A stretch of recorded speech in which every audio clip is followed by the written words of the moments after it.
دعا کیا ہے، اس کے آداب کیا ہیں؟ دعا کی بنیاد کس چیز میں ہے؟ کبھی سوچا آپ نے؟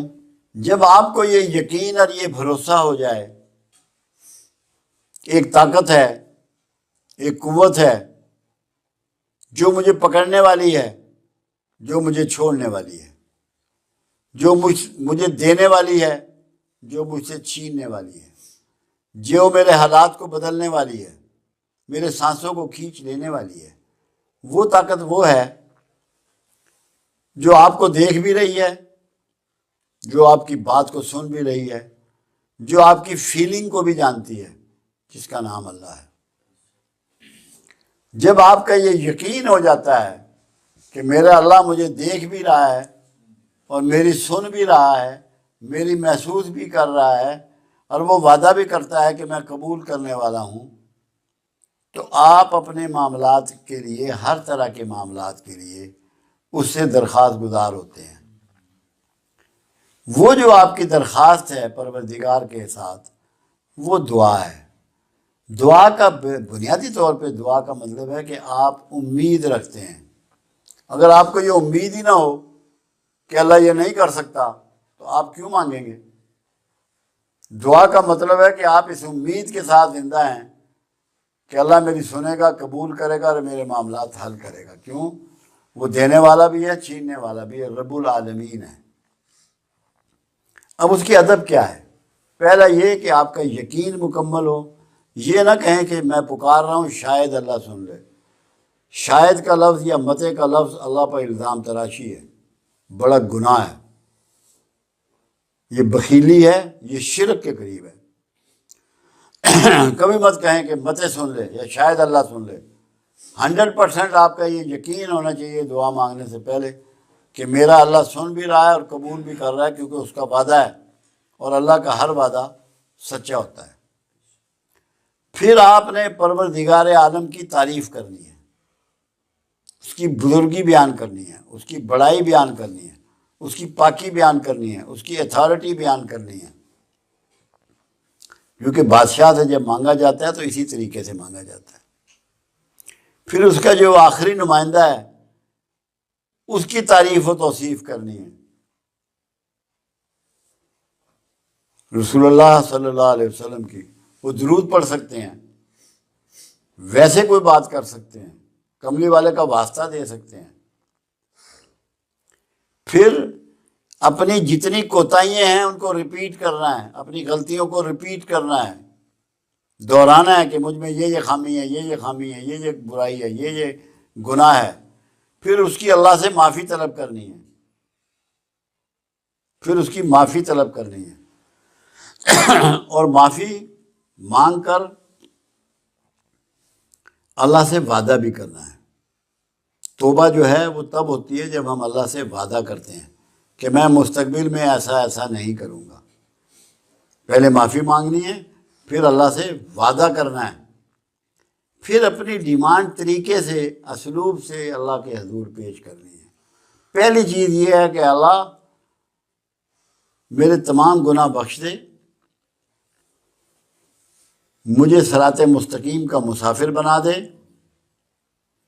مجھے اپنے ہدایت یافتہ لوگوں میں شامل کر دے، مجھے اپنے مخلصین میں شامل کر دے، مجھے اپنا فرما بردار بنا دے، اپنے سے ڈرنے والا بنا دے، اپنا مخلص بنا دے، اور مجھے حکمت عطا فرما، دانائی عطا فرما، دین کو سمجھنے اور اس پہ عمل کرنے کی طاقت اور ہمت عطا فرما، مجھے شیطان کے شر سے بچا، نفس کے شر سے بچا۔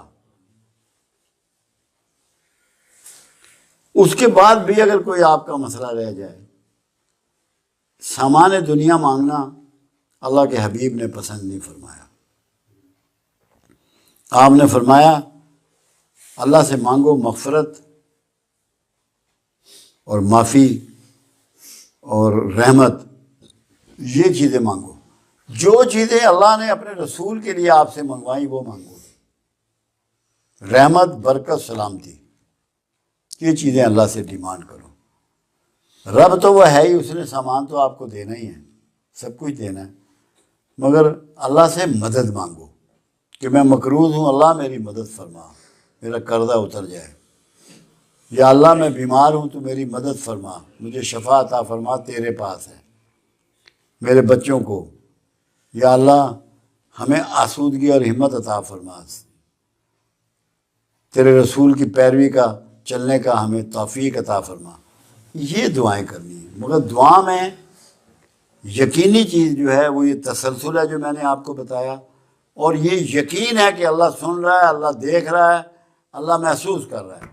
جب تک یہ فیلنگ نہیں ہوں گی دعائیں قبول نہیں ہوتی۔ لوگ کہتے ہیں ہماری دعا نہیں سنتا، سنتا وہ سب کی ہے، قبول بھی کرتا ہے۔ آپ کا دھیان ہی نہیں ہوتا، آپ کو ہوتا ہے پتہ نہیں سن لے پتہ نہ۔ اتنے کم یقین کے ساتھ آپ کی دعا کیسے قبول ہوگی؟ اس پہ تو سزا ملے گی۔ جیسے میری بات آپ سن رہے ہیں نا، آپ کے ذہن میں ایسا ہونا چاہیے کہ ہم اللہ کی بات بھی جو ہے نا اللہ ہماری ایسے ہی سن رہا ہے، ہمیں دیکھ بھی رہا ہے، ہمیں محسوس بھی کر رہا ہے۔ اور جب وہ وعدہ کرتا ہے کہ میں قبول بھی کرتا ہوں، وہ تو یہ بھی کہتا ہے میں تیری شہرک سے قریب ہوں۔ تو اس کے بارے میں آپ بہت زیادہ پر یقین ہو جائیں، اور اللہ کے علاوہ کسی سے نہیں مانگی جا سکتی دعا۔ دعا صرف اللہ سے مانگی جا سکتی ہے، اور مانگنی چاہیے، مانگتے رہنی چاہیے۔ پورا قرآن دعاؤں سے بھرا پڑا ہے، ہر نبی اور رسول کی دعائیں قرآن میں درج ہیں۔ رسول اللہ کی دعاؤں سے قرآن بھی بھرا پڑا ہے، اور احادیث کی تمام کتب میں بے شمار ہر لمحے کی، ہر لحظے کی دعا اللہ کے رسول صلی اللہ علیہ وسلم نے آپ کو سکھائی ہے۔ تو رسول اللہ کی دعاؤں کو نقل کریں، ان کو یاد کریں، ان کو کریں۔ اپنی پنجابی میں کر لیں، اردو میں کر لیں، پشتو میں کر لیں، جو زبان آپ کی ہے، اپنی مادری زبان میں ان دعاؤں کو سیکھیں۔ ان کے الفاظ کی جو ترتیب ہے، جو ڈیمانڈ ہے، وہ کلاسیکل ہے، لاجواب ہے۔ تو اللہ سے آپ رابطہ اپنا رکھیں، اور دعائیں ایک ایسا طریقہ ہے جو ہر وقت آپ اللہ سے رابطے میں رہتے ہیں۔ کوئی آپ کی مدد نہیں کر سکتا اگر اللہ نہ کرے۔ آپ شیطان سے بھی نہیں بچ سکتے۔ اس کے لیے جملہ کیا ہے؟ اعوذ باللہ من الشیطان الرجیم، اے اللہ میں شیطان رجیم سے تیری پناہ چاہتا ہوں۔ پناہ میں آپ نے اللہ کی چھپنا ہے۔ اگر شیطان آپ سے کمزور ہوتا تو اللہ آپ سے کہتا ہے کہ شیطان کو قتل کر دو، آپ اسے نہیں مار سکتے۔ اس کو اللہ نے روز قیامت تک کے لیے آزادی دی ہے کہ تجھے مہلت ہے اس وقت تک کے لیے، میرے لوگوں کے تو نے راستے میں بیٹھنا ہے، شرارت کرنی ہے، کرتا رہے۔